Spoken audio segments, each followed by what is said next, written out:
Okie dokie. Unless my instruments have failed me, we do appear to be streaming.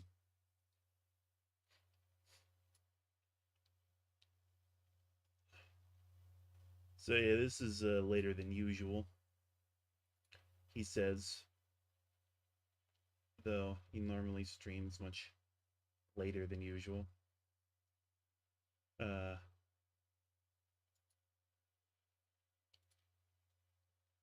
Even though it very much limits uh the amount of people tuning in, because very few people are up at 6 a.m. Eastern Standard Time. That's nonetheless when I'm doing art, so that's when I'm streaming. But controversially, 6 a.m. is pretty early in the morning.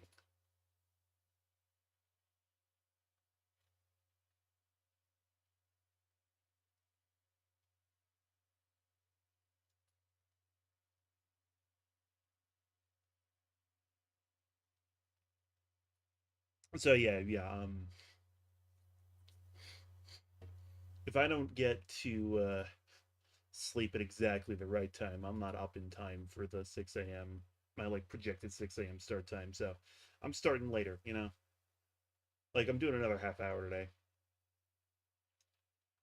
which is not as much as I wanted to do, but hopefully soon adjustments will be made.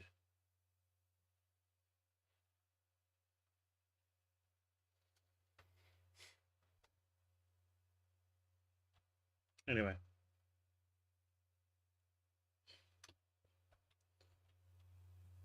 he says, not elaborating. Oh, let's actually go live here. I got into it without actually like showing off the thing. Oh, there we go. Ta-da! Wonderful.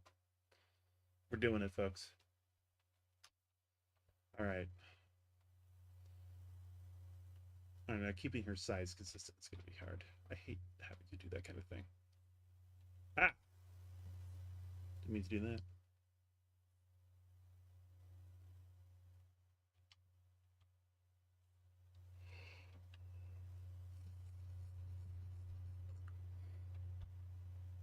One of the big problem I'm giving myself is that I'm hungry.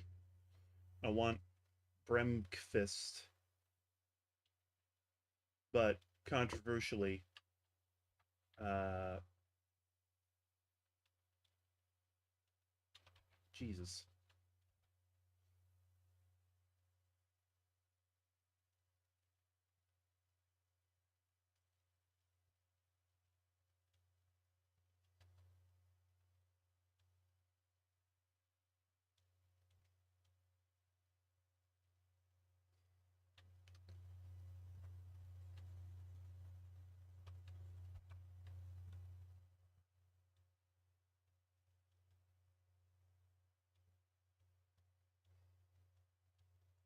Here we go. Now we're doing it. Now we're cooking with gas. And lean. Gasoline.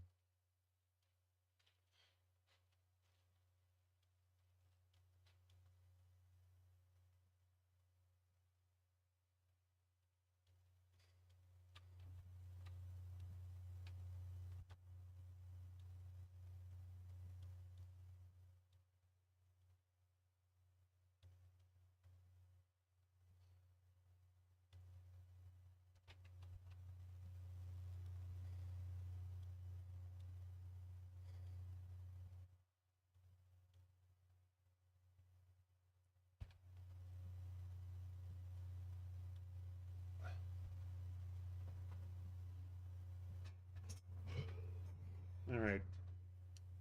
Size was what I was worried about. Now I just got to get the shape right.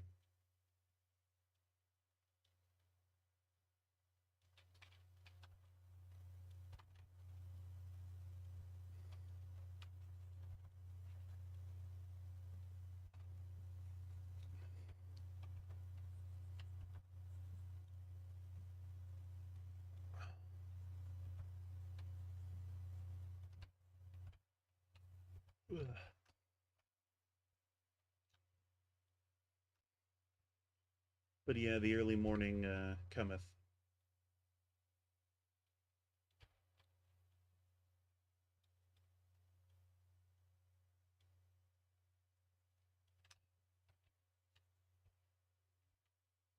No idea what that means.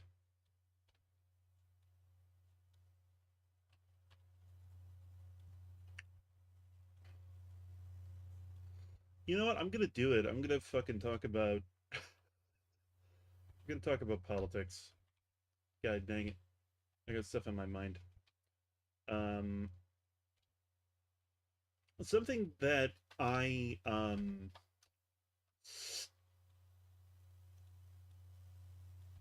I've followed politics for a very long time. Politics, political commentary, the changing political culture.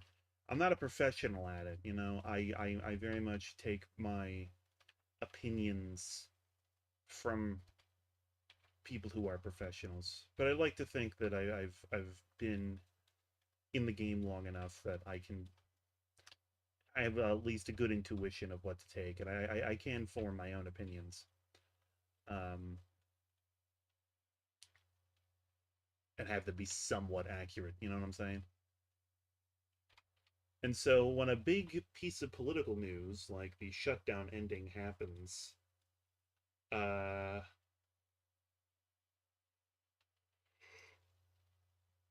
oh, excuse me, I'm cognizant of. Oh, we just lost connection. That was fun. Hello. Yeah, I just got a pop up that said, "Hey, your internet's down," and then a pop up that said, "Hey, your internet's back up."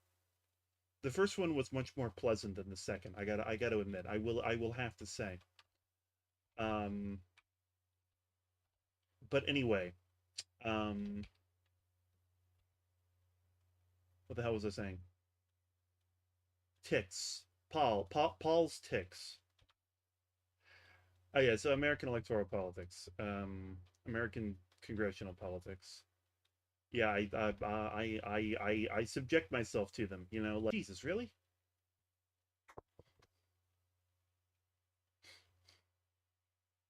Another disconnection. It's glitching all over the place. Jesus, it's OBS that's doing. I don't know. Anyway,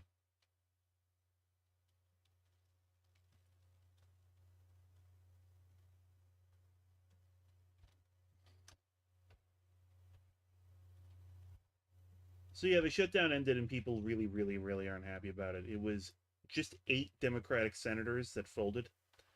And the thing about that you gotta understand, if you've never seen Congress do a congressional congressioning, is that it's the job of certain people high up in the sort of like Democratic rankings, senior senators who are basically the appointed leadership of each party in the Senate. This is also in the House, but we're talking about the Senate here. To They call it whipping because they're being cute. Make sure it's basically making sure all the senators vote the same way by encouraging them, by making them like promises or deals specific to them, sometimes threatening them, advising them, however they have to do it to make sure that everybody votes the same way and therefore maximizes the voting power of the party on the whole, right? Because the whole point of having a political party is that all of you can move and operate as a block. Okay, I gotta fix the direction of her glasses. She needs to be looking the way that she's looking. Okay.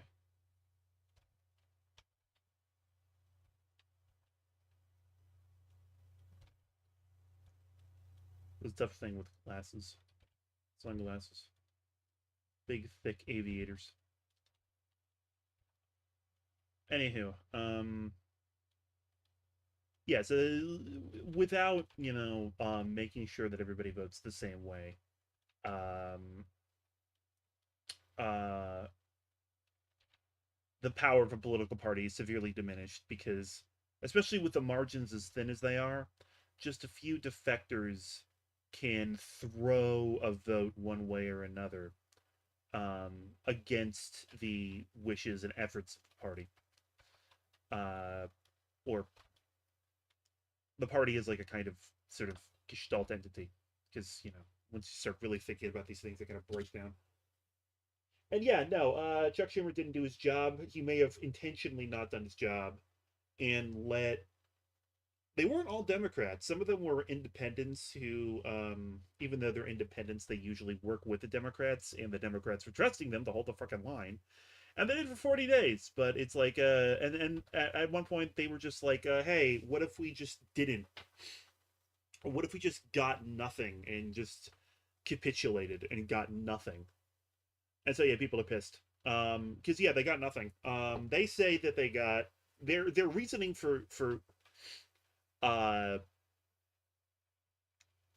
the reasoning for opening up and voting to open up is that they say that Republicans gave them a promise that they would hold a vote on one of the things that they wanted in a few months, which, in politics in general and with congressional Republicans specifically, especially with congressional Republicans of the current Congress, uh, a promise is like, I can't even make a joke about it. That means nothing. A promise means nothing. A promise without any kind of weight or threat behind it means absolutely nothing. They're just not going to hold it, and even if they held it, there's like the Democrats don't have the votes to extend the ACA subsidies without some Republican defectors, which the Republicans, they also have whipping problems. They also have problems with defectors. For instance, Marjorie Taylor's Greene, who believes that uh, certain minorities I don't even want to frickin' name in my channel control space lasers that can set Hawaiian islands on fire. This is to say that she's hateful and a bigot and she's completely insane. Marjorie Taylor Greene is willing to break from Republicans and vote on things like healthcare in a way that actually help her constituents. Right? You get defectors like that, but not always, not consistently, and there's like, you don't have enough. We need more than just bigot, weird, crazy space laser lady to get ACA subsidies passed without the leverage of something like a shutdown, which we lost. Now, people are having takes about why the senators voted for this. I have my own takes about this because I've been thinking about this for years. Why the Democrats are the way they are. A very common refrain uh, among Democratic supporters, like voters, because like people who follow politics have hated the Democratic Party for years for these reasons. Like, Democratic voters have hated the party leadership for years for the same reasons that they're mad at this current shutdown. Um, the Democratic Party has been historically like very spineless. They've been very capitulatory in general. They don't stand for anything. They just kind of meekly follow along. I'm exaggerating here a little bit, but they like meekly follow along with whatever the Republicans are doing, chiding them about it the whole time, but nevertheless, they don't push back. They don't fight. They don't hold the line. They like they will take a stand for a little bit and then capitulate, and that's how we got. I mean, I can't really blame them for the Iraq War because of the like collective insanity of 9/11, but things like that, like the first and last time in my lifetime that Democrats have stood up and did something that wasn't just um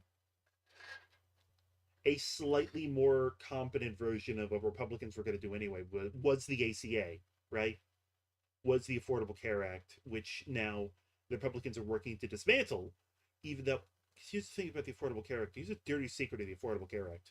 Hang on, let me take a drink.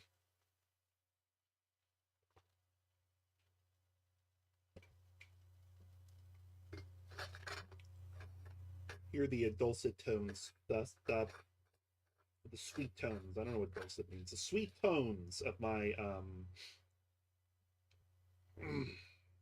my water bottle opening and closing. I don't know what that word means. I just heard it.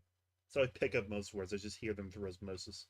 I suppose that's how language is supposed to work. But anyway, um, one day it's gonna bite me in the ass. I'm gonna say something weird. Point is, yeah, the dirty secret of the ACA is that it's basically a Republican plan. Like, the Heritage Foundation, aka a bunch of like conservative archgoons who like work behind the scenes to make the Republican Party as evil as possible. I'm exaggerating a little bit, but that's basically what they do. Um, Functionally, what they do. They drafted um,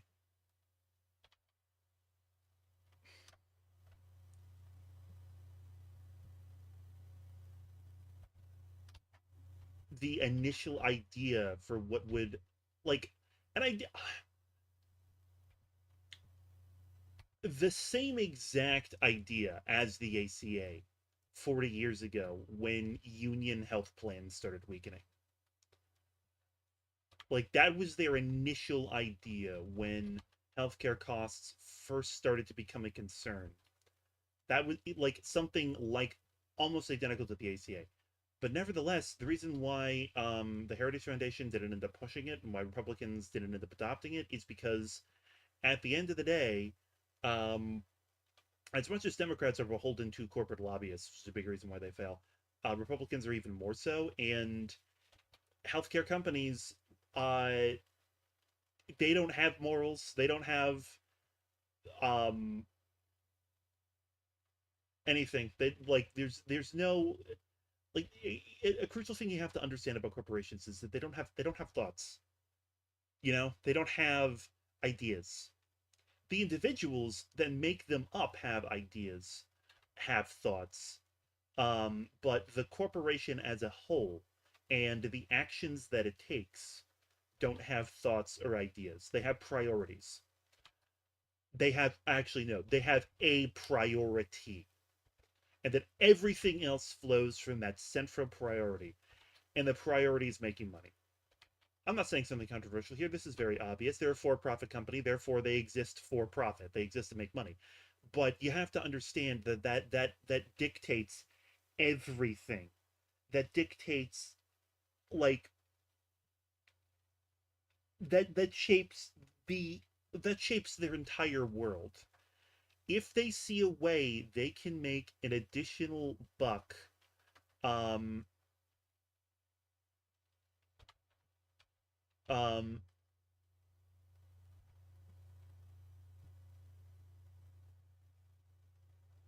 they will do it. They will do it. It doesn't matter what the consequences are. It doesn't matter who is hurt. They will do it, and they will do it without blinking, because they're all in competition with one another. And if they don't do it, some hypothetically more scurrilous character, um, looking to make that extra buck and gain that advantage will. Therefore, they must take the advantage. Even if this isn't their conscious thought process, this is how they have to act because otherwise they die as companies. They get subsumed by other companies. This is the ultimate end goal of all free market competition. The naked pursuit of line go up on graph over every single other consideration, because that's that's what works. That, like, companies that make profits get more investors, get more money, get like, a kind of self-fulfilling cycle of continued, freaking line go up. And so yeah, those are the ones that survive. It's simple. It's a simple kind of self-imposed social Darwinism. And so yeah, no, health insurance companies make more money and lower operating costs if they are like basically only like if they're only insuring healthy, wealthy people and that's it. Um,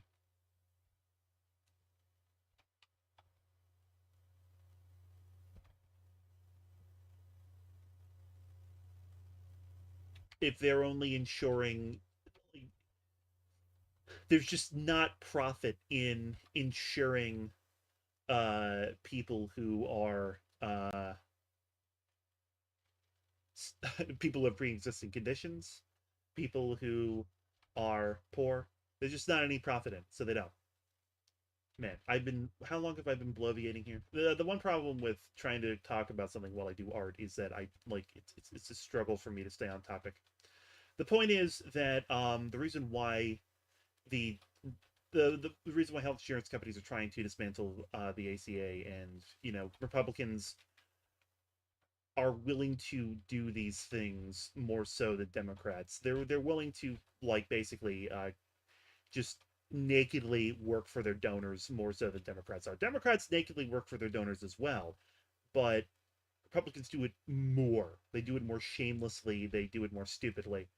Um, yeah, and the reason why they're able to get away with it is back to my point. The Democrats let them. Um, so back to the current. Um, Let me lock in to make this mouth. Hang on.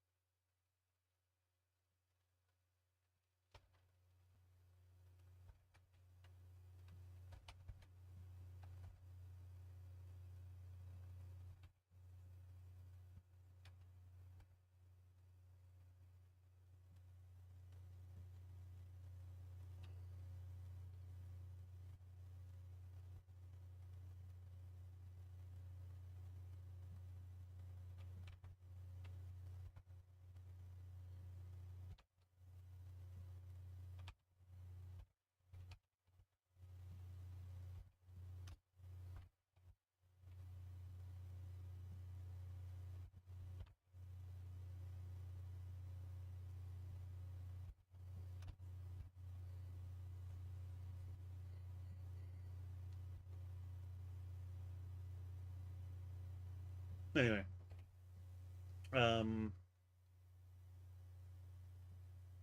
Democratic capitulation. So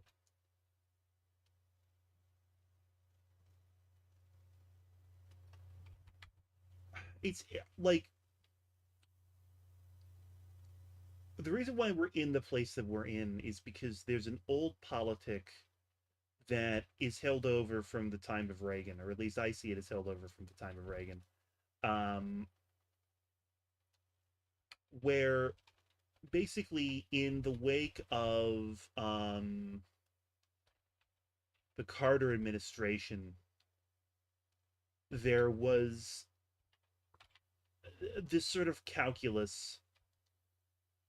Well, more so in the wake of Reagan's election, because you got to understand that like Reagan swept the electorate. A lot of people voted for Reagan. I think that the only state that Reagan doesn't win was Minnesota, which like if you know anything about Minnesotan politics, is no surprise. Um, and after that, there was a calculus that the Democrats engaged in, that they needed to moderate. They needed to kind of move more towards the center. Was that a good idea at the time? I don't know. I wasn't there, but nevertheless, they've been doing that for the past 40 years. And what it means is if the right is really pushing for something, just let them have it, because it's not worth fighting it. You're just going to kind of lose centrists and be seen as a bunch of like dirty leftist pinko hippies. That's been the calculus. That's been the calculus for 40 years. And the thing is, if you look at the age of a lot of senators, they were alive during that time. Schumer was when did Schumer first get elected? I'm gonna do this research live on stream. Chuck the Cuck. I'm not gonna type that. Schumer. That is his actual middle name, but this is legal middle name, by the way. I don't know if you know that. He's born in 1950. Jesus, that actually makes him pretty young for a politician. Well, I'm young for a president. Like every president except Obama that has ever served in the nation has been born in 1946 or before 1946. Obama was born in 65. He's the only exception. All right, let's see. Yeah, he was elected to the House of Representatives in 81.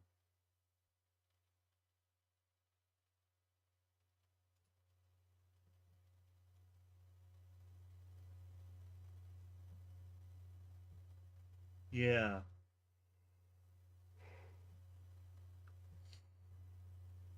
I'm sorry.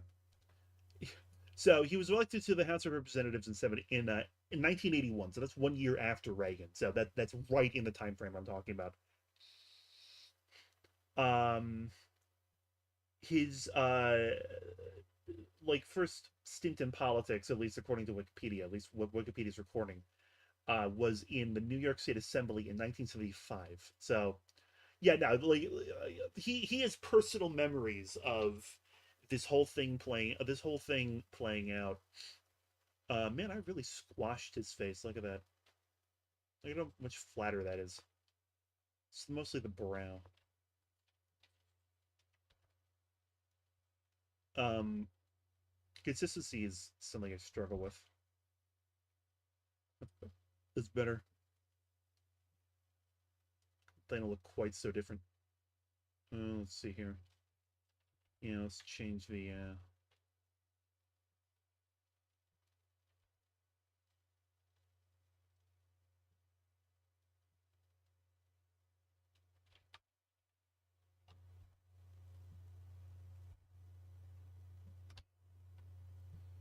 We gotta raise the eyes a bit. Being very exact here. Things like facial likeness, consistency. Something I'm working on. There we go. That's a lot better. That's a lot better. Just raising the eyes. And the other stuff I did. But anyway, um, yeah, democratic capitulation. Yeah, like that's my theory. They like saw the complete sweep with Reagan and figured that they had to move towards the center. And that's why we got Bill Clinton, the Southern Democrat from Arkansas, as the first Democratic president in 12 years after Reagan. 12? Yeah, no, there was a. I actually think more than that because when was Clinton elected? Was he 90? Clinton, Bill.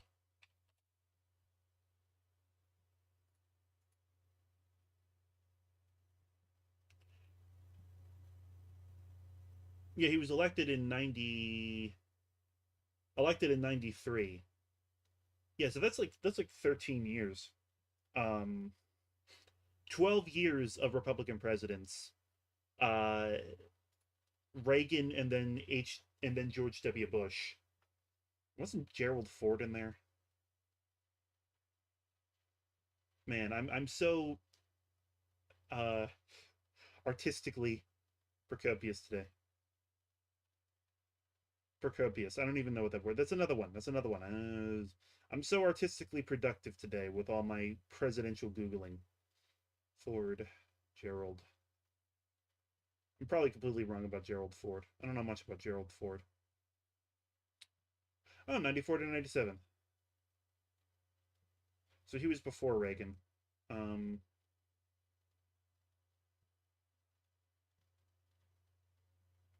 okay, yeah, no, I knew that Ford was somebody who took over from somebody, and okay, yeah, no, Reagan, George H.W. Bush was Reagan's vice president, and he ran after Reagan. Uh,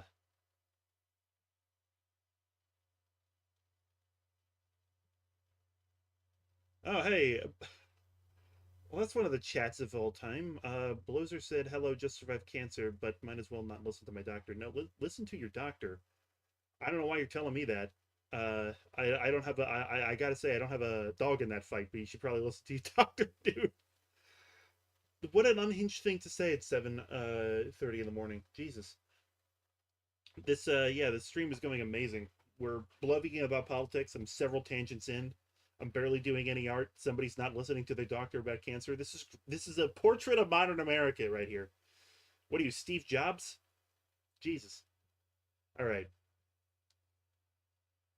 I'm gonna finish up this tangent, but let me just take a minute to take stock of what I'm doing here with this project. I now have this sort of like fine sketch done. There's a possibility I might not be doing these in the future on stream because uh, one of the things they don't tell you about um,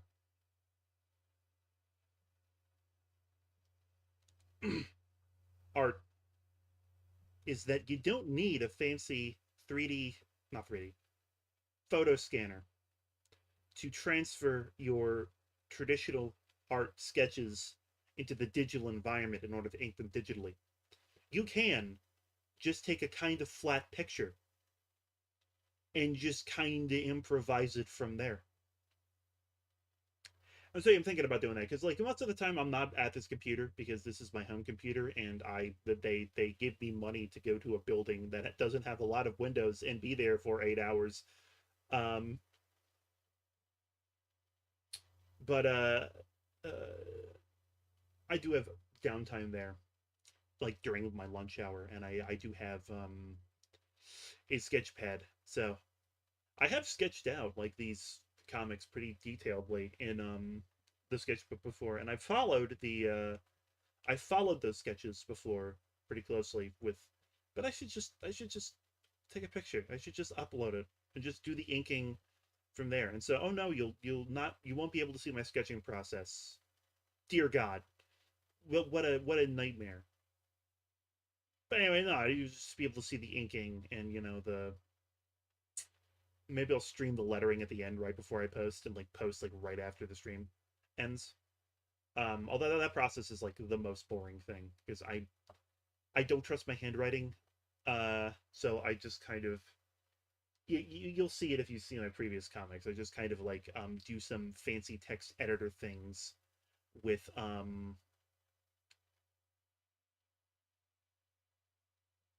some fancy text editor things with like just the text tool in Photoshop. But yeah, anyway, to wrap up my tangent, I basically made my point. The old political calculus is basically don't rock the boat, don't upset the median American voter who Democrats still think, or at least older Democrats still think, is like this sort of like suburban swing voter, uh, like middle aged with a 401k and a mortgage that will principally sort of switch between Republicans and Democrats based on who they think is best for the country. They're all on the same page ideologically, and there's no real differences. Um, if you want to go down the rabbit hole, Schumer literally has a very detailed fantasy of what these people are like. He's got this like make believe family. He calls the Baileys, who live on Long Island. He's constructed like a whole life for these people. They're fake. They're not real, but he's constructed a very detailed life for them, and he deploys it as a rhetorical tool to sort of talk about his idea of the voter that Democrats should be chasing. And the thing is that like he himself has admitted that the Baileys voted for Trump in 2016. I'm like, don't quote me on that. Look it up, but I'm pretty sure that's true. Or at least that is to say that like I know for a fact that he said that the Baileys have a lot of Republican sympathies, right? And it's like in 2025, if you have Republican sympathies, you're a Republican. You're a frothing at the mouth conservative. You're probably like freaking hooked on ivermectin and crap like that. You know what I'm saying? Like, there's no sane people left. There's no, not that those people were sane to begin with. You know what I'm saying? Like, there's a certain insanity in the American suburbanite. You know what I'm saying? Like, uh, yeah. So, yeah, that was the old political calculus, and it's been drilled out of the new people. And there's a lot of people that like, uh, still have that calculus, but nevertheless awkwardly go along with a kind of more progressive firebrand politics that's coming to the fore because they know that if they don't, they're going to lose support, they're going to lose voters. But nevertheless, there's still these guys, these old guys, and you look at the you look at the like 8 senators that voted to open the government. The only one who isn't geriatric is Fetterman, which he has his own problems. I hate that guy. I voted for that guy. That's why I hate him so much. Um, yeah, all of them are veterans of that political calculus, and a lot of them are guys who haven't really been paying that close attention. They've said it themselves. Some of them they've been claiming that they didn't really know what exactly the shutdown plan was, and so they voted to end it. And that's weakness. That, by the way, that's weakness on Schumer's part. He owns this, even if he didn't personally vote to open the government. He should have. He knew about these senators who were planning to defect. He should have gone to them and been like, "Don't you fucking do it! Don't you do it. I will find ways to ruin you that will haunt you even after you retire. Don't fucking do it." That's what he should have been like. He should have gotten mean with these people. He should have been like, Fetterman, you're a piece of shit. You're going to be a one-term senator. Everybody knows it. Fucking you disgrace. You bastard. You let down. You I don't like Fetterman, can you tell? But you're not gonna open the government, Fetterman. You're not gonna open the government. You could go all the way back to Braddock, the town that you're from, and the curse, the stink of this will follow you if you open the government, Fetterman. Don't do it. But no, he didn't do that. So these senators defected, and they defected because they followed the old calculus, the calculus of don't cause a stir, because if you cause a stir, all the suburbanites will flee to the Republicans. And that was true for from like 80 to like maybe 2008, but they all fled. They're all there. They're like, there's no more to flee, you know what I'm saying? Like it's just so people are going forth about back and forth about different reasons why they opened up. Maybe it was a plot, maybe it was this, maybe it was that, and all of it's a little bit true, but I think that underlying precept of that was the old calculus, they're still following the old calculus, is the main reason. Anyway, that's my rant. It was so well organized. I stayed so on topic. Um, but yeah, no, we got the roughs to this finished in the last half hour. I pretty much did one panel. We managed to make this guy look pretty much the same. I'm very happy about that. This old greaseball clown. Uh, hmm.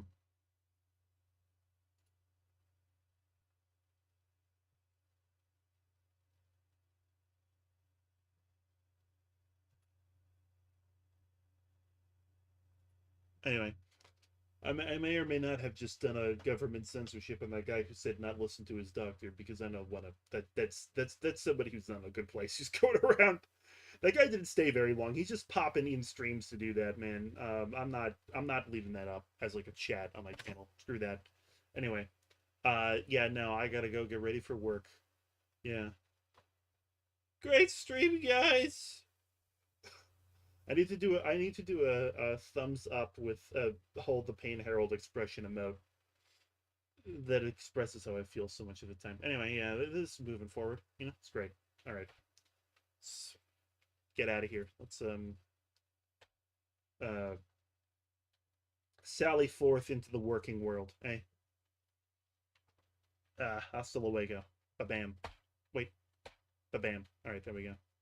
Yeah, look at that outro. Look at that. Ah, man.